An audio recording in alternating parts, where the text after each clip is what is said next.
আইসা তারা টানাটানি করতেছে বাংলাদেশে ঢোকার জন্য।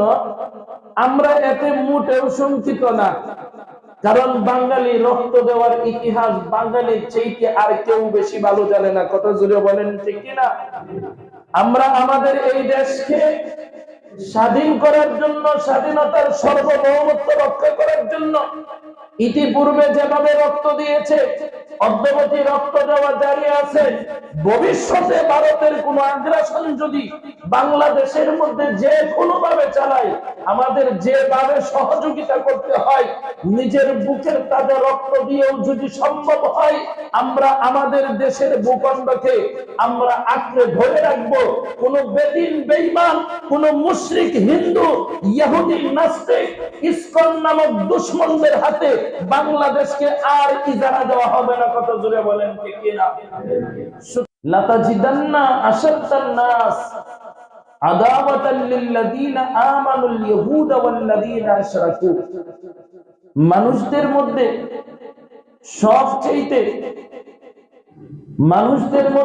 সবচেয়ে বেশি আপনি মানুষদের সাথে, মুসলমানদের সাথে যারা ঈমান এনেছে, ঈমানদারদের সবচেয়ে বেশি আপনার দুশমনী, তাদের সাথে দুশমনী যাদেরকে পাবেন তারা হলো ইহুদি, 2 নাম্বার হলো মুশরিক। জোরে বলেন নাউযুবিল্লাহ। আল্লাহ বলতেছেন যে মুসলমান যারা, তাদের সাথে মুসলমানদের সবচেয়ে বড় দুশমন আপনি মানুষদের মধ্যে তাদেরকেই পাবেন যারা ইহুদ এবং প্রকাশ্য যারা শিরিক করে, মুশরিক। সুতরাং এই যে মুসলমানদের সাথে দুশমনী পোষণ করবে, মুসলমানদের সাথে মুসলমানদের কল্যাণকামী কখনো হবে না, মুসলমানদের সাথে কখনো মুসলমানদেরকে বন্ধু বলে গ্রহণ করবে না। কয় জাতির কথা আল্লাহ বলেছেন? একটু জোরে বলে।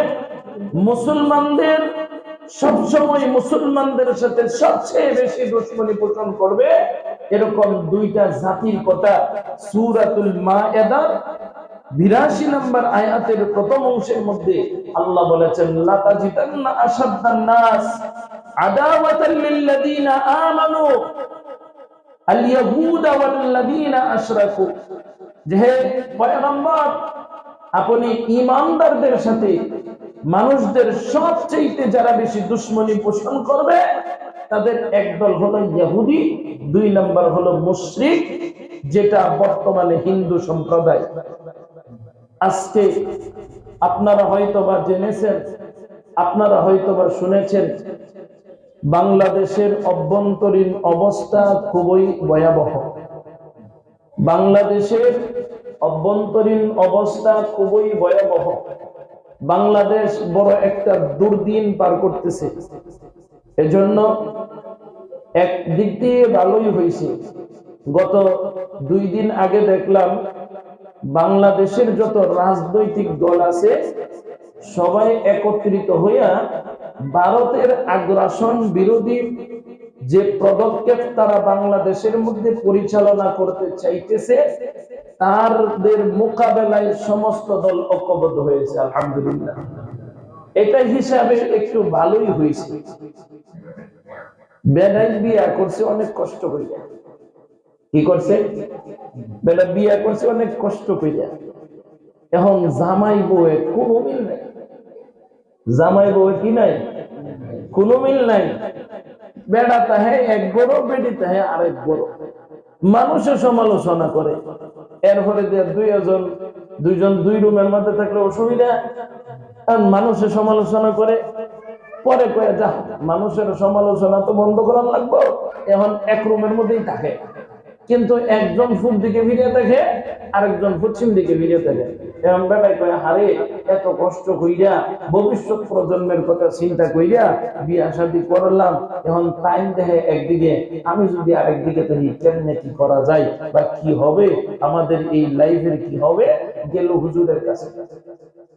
হুজুরের কাছে গিয়া কয় মৌলভী সাহেব আপনারা স্বতেহা আরজি দিব, আমার একটু ব্যবস্থা করিয়া দেন না, আমার বেগম সাহেব তো বেগম থেকে মৌলভী সাহেব আমার লোকে তেমন কেমনে কি করা যায়।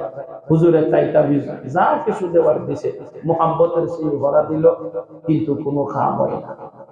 এখন বেটা তো বিয়া করছে, বউ ছাড়তেও পারে না, কারণ 10 লাখ টাকা খাবি। কয় লাখ টাকা খাবি? 10 লাখ টাকা খাবি। কারণ হইল যাইতে হইলে 10 লাখ দেওয়ান লাগবো, ছাড়তে হইলে। এখন কি করব? মহা মুসিবতের মধ্যে পড়ছে সাংসারিক জীবন। আমরা যারা পদাপূর্ণ করতেছি, আল্লাহর হাবিব বলেছেন যে সাংসারিক জীবন এটা যার সংসার ভালো, নবীজি বলেন যার সংসার ভালো, মানে সংসার ভালো বলতে কি ভালো হইতে আপনারা বুঝে নিয়ে, যার বেগম সাহেব হোম মিনিস্টার উনি ভালো, নবীজি বলেন তার ঘরটা জান্নাত। আলহামদুলিল্লাহ বলেন। আর যার এই জায়গার মধ্যে সমস্যা, নবীজি বলেন ওই ব্যক্তি জাহান্নামে যাওয়ার লাগে আর কিছু লাগবে না, এই এক কিছুই যথেষ্ট, এক কিছুই যথেষ্ট। আমরা কি করবো? মহামুসিবতের মধ্যে বসে ছাড়তেও পারে না, আরেকটা আনতেও পারে না, কিন্তু লাইন গেল দেয় না। তো গিয়া আরেকজনে কইছে যায়েন অমুক হুজুরের কাছে, হ্যাঁ তাবিজ দেই, একেবারে লাস্ট চান্স। মানে একবারে আছে না, দেখবেন বিভিন্ন জায়গার মধ্যে আপনারা যারা ওষুধ খাইতে খাইতে জীবন তারা ফেনা ফেনা করে লাইছেন, ফেনা ফেনা হয়ে গেছে, জীবন নষ্ট হয়ে গেছে, জীবনের শেষ চিকিৎসা মনে করিয়া আমার একটা ফাইল লেখায় দেখেন আসেন। মনে হয় শুধু আমি একাই শুনছি, আপনারা মনে করো বাজার আড্ডার যান না। তো দেখা যায় ওষুধ বেচতেছে, তো আরেকজনে বুদ্ধি দিছে যারে অমুক পীর সাহেবের কাছে যাওয়ার পর দিয়া তো মোটামুটি দেখা যায় তোর ভালোই হইতে পারে, হয়তো বা যা কিছু দেয় একটা কিছু হইতে পারে, গতি রফা দফা একটা হইতে পারে। ওই লোকও গেল গিয়া বিস্তারিত বললো, হুজুরেও তখন তোমাদের কয় বাবা আসতো তো, এটা তো একটা কঠিন সমস্যা, আচ্ছা যাক আমারে 1000-1200 টাকা দিও, আমি কয়টা তাবিজ দেই, তেল ভরা দেই, একটা তাবিজ মাথার বানবা, আর একটা কোমরও বানবা, একটা গলার বানবা, একটা গাছের লগে ঝুলাই দিল, একটা মাটির নিচে গারবা, 3টা মাঠের মধ্যে ইত্যাদি ইত্যাদি অনেক কিছু দিয়া দিল। এখন তো আনছে, আনার পর দিয়া রাত্রে যখন ঘুমাইছে, ঘুমানোর পর দিয়া হ্যাঁ তো আর ঘুমে ধরে না, হঠাৎ করে তাকায়া দেখে বিবি সাহেব লাফ দিয়ে গলার মধ্যে জড়াইয়া ধরছে। যে লাফ দিয়ে জড়াইয়া ধরছে, কয় হুজুরের আলহামদুলিল্লাহ, হুজুরের তাবিজটা তোরে এই যে আমার গলার মধ্যে ধরার জন্য কত চেষ্টা করলাম, কত হুজুরের কাছে গেলাম, কত কবিরাজের কাছে গেলাম, গলা তার ধরলি না, আজকে মনে হয় যে তাবিজ দিছে হুজুরে, হুজুরের কামড়ে লাগছে। এবার তার স্ত্রী ডাক দিয়ে কয় আরে না না, তাবিজে কাজ করে নাই, ছায়া দেখ ফুরুছে করে সুর ঢুকছে, হাতের মধ্যে রাম দাও জগ জগ করতেছে। এখন যদি এদিক সেদিক ভিজে থাকি তাহলে শেষ করে দিব। এখন দেখা যায় দুইজন তখন ধরছে যে আমি তাবিজের একসানে না, সুরের ধরে তোর গলার ধরছি। এখন কই সুর করে ধন্যবাদ দেই, কত হুজুরের কাছে গেলাম, পীরের কাছে গেলাম, তাবিজ আনলাম, গলা তার ধরলো না, তোর বলে অন্তত গলার তো ধরছে। তো আমরা ভারতকে একটা বিষয়ে ধন্যবাদ দিতে পারি, আমাদের দেশের মধ্যে এতদিন দেখা যায় একজন এইদিকে রয়েছে আর একজন ওইদিকে রয়েছে, অন্তত ভারতের আগ্রাসনের এই একটা পরিস্থিতির কারণে অন্তত আমাদের সব দল ভারত বিরোধী আগ্রাসনে ঐক্যমত পোষণ করেছে, এই জন্য তাদেরকে ধন্যবাদ। 2 নাম্বার কথা হলো আল্লাহর হাবিব বিশ্বনবী রাহমাতুল্লিল আলামিন বলেন হুব্বুল ওয়াতানি মিনাল ঈমান, হুব্বুল ওয়াতানি মিনাল ঈমান। দেশভক্তি, দেশের প্রতি মহাব্বত স্থাপন করা, এটা ঈমানের একটা অংশ, এটা ঈমানের একটা অংশ। ইসলামের মধ্যে আইন হলো যারা রাষ্ট্রদ্রোহী হবে, ইসলামী আইন হলো যারা বাগী হবে, রাষ্ট্রদ্রোহী, দেশের বিরুদ্ধে চক্রান্ত করবে, ষড়যন্ত্র করবে, ইসলামী সরকার যদি থাকে, ইসলামী স্টেট যদি থাকে, এই সমস্ত বাগীদেরকে ধরে হত্যা করে ফেলে। এটা হলো ইসলামের আইন। সুতরাং দেশের প্রতি মহাব্বত রাখা প্রত্যেক নাগরিকের ঈমানি দায়িত্ব। সুতরাং আমাদের এই দেশ বাঙালিদেরকে জাগাইতে হবে না, বাঙালি কেমনে ভাবে জাগতে হয় এটা বাঙালিরা জানে। কথা জুড়ে বলেন ঠিক কিনা? বাঙালিরা ওই চিন্তা আগ থেকেই জানে। সুতরাং আজকে আপনারা দেখতেছেন, গত কয়েকদিন আগে বাংলাদেশের আসাম সীমান্তের সিলেট বর্ডারের 3 কিলোমিটারের মাথার মধ্যে এসে তারা এখানে সমাবেশ করেছে। কিছু হিন্দুদেরকে বলছে, উস্কায় দিছে, যারা বাংলাদেশের মধ্যে ঢোকার জন্য বর্ডারের তার কাটা নিয়ে দেখা যায় টানা হেঁচড়া করছে। যে ভিডিও ভাইরাল হয়েছে আপনারা সবাই দেখছেন। এই যে বর্ডারের মধ্যে আইসা তারা টানাটানি করতেছে বাংলাদেশে ঢোকার জন্য, আমরা এতে মোটেও শঙ্কিত না। কারণ বাঙালি রক্ত দেওয়ার ইতিহাস বাঙালির চাইতে আর কেউ বেশি ভালো জানে না। কত জোরে বলেন ঠিক কিনা? আমরা আমাদের এই দেশকে স্বাধীন করার জন্য, স্বাধীনতার সার্বভৌমত্ব রক্ষা করার জন্য ইতিপূর্বে যেভাবে রক্ত দিয়েছে, অদ্যাবধি রক্ত দেওয়া জারি আছে। ভবিষ্যতে ভারতের কোন আগ্রাসন যদি বাংলাদেশের মধ্যে যে কোনো ভাবে চালায়, আমাদের যেভাবে সহযোগিতা করতে হয়, নিজের বুকের তাজা রক্ত দিয়েও যদি সম্ভব হয়, আমরা আমাদের দেশের ভূখণ্ডকে আমরা আঁকড়ে ধরে রাখবো।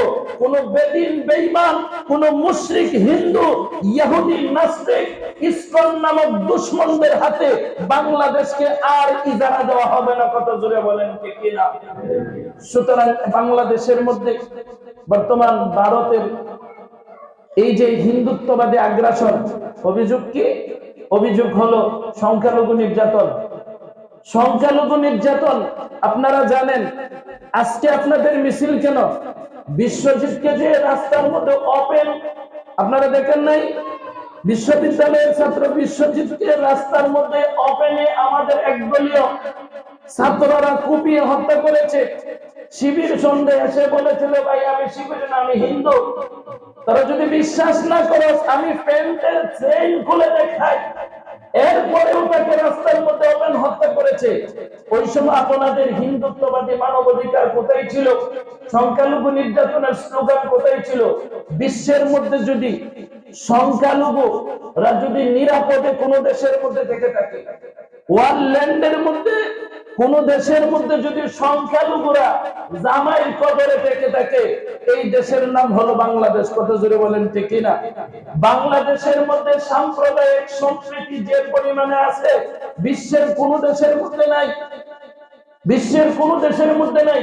আজকে ভারতের মধ্যে বাবরি মসজিদ ভেঙ্গে এখানে রাম মন্দির তৈরি করা হয়েছে। এখন সবচেয়ে বড় আরেকটা নিউজ, এটা হলো খাজা নিজামুদ্দিন আউলিয়া রহমাতুল্লাহি আলাইহি, নিজামুদ্দিন আউলিয়ার যে আপনার মাজার আছে, ওরা এখন স্লোগান তুলছে ওইটাও নাকি মন্দির ছিল। নাউজুবিল্লাহ বলে, মানে মূল হইল এই যে মন্দিরের নাম ধরে ধরে মসজিদ গুলা ধ্বংস করে দিচ্ছে, মন্দিরের নাম ধরে ধরে মসজিদ ধ্বংস করছে। আপনারা দেখছেন শুভেন্দু বাবু বিজেপির এক নেতা, সে বলছে প্রয়োজন বোধে দরকার পড়লে মসজিদের মধ্যে গিয়ে মুসলমানদেরকে পিটাবে।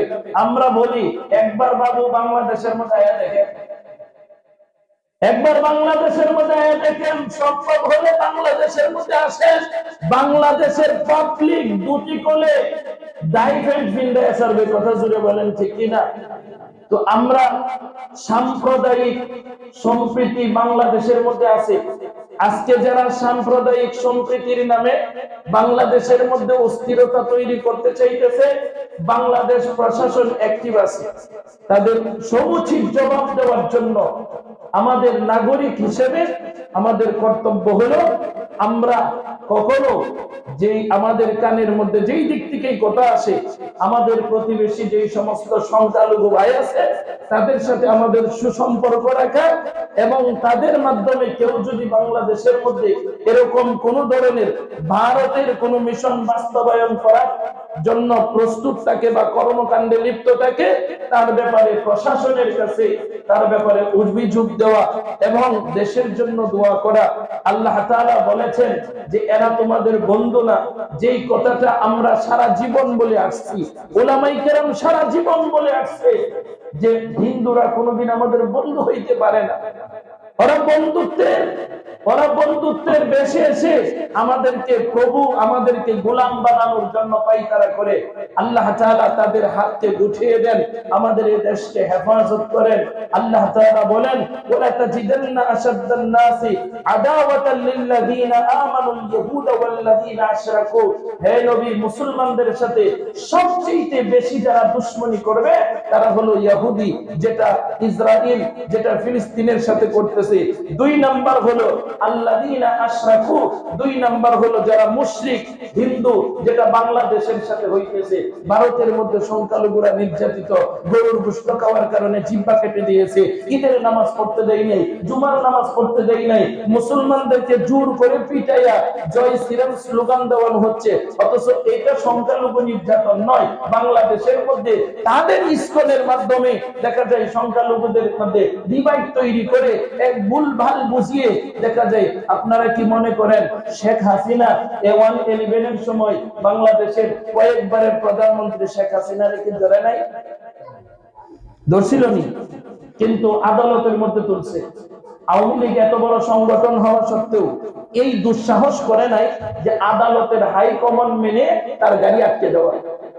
বিএনপির চেয়ারপারসন খালেদা জিয়ারও ধরছে, আদালতের মধ্যে নিছে। বিএনপি এত বড় সংগঠন হওয়া সত্ত্বেও এই দুঃসাহস করে নাই যে আদালতের কমান্ড অমান্য করে তার গাড়ি আটকে দিবে।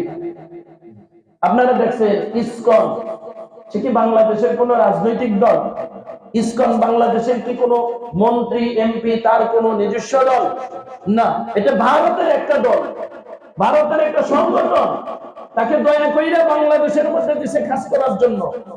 তাদের এক নেতাকে ধরার কারণে আপনারা দেখছেন চট্টগ্রামে তার গাড়ি আটকে দিয়েছে, এমনকি এক অ্যাডভোকেটকে কুপিয়ে হত্যা করেছে।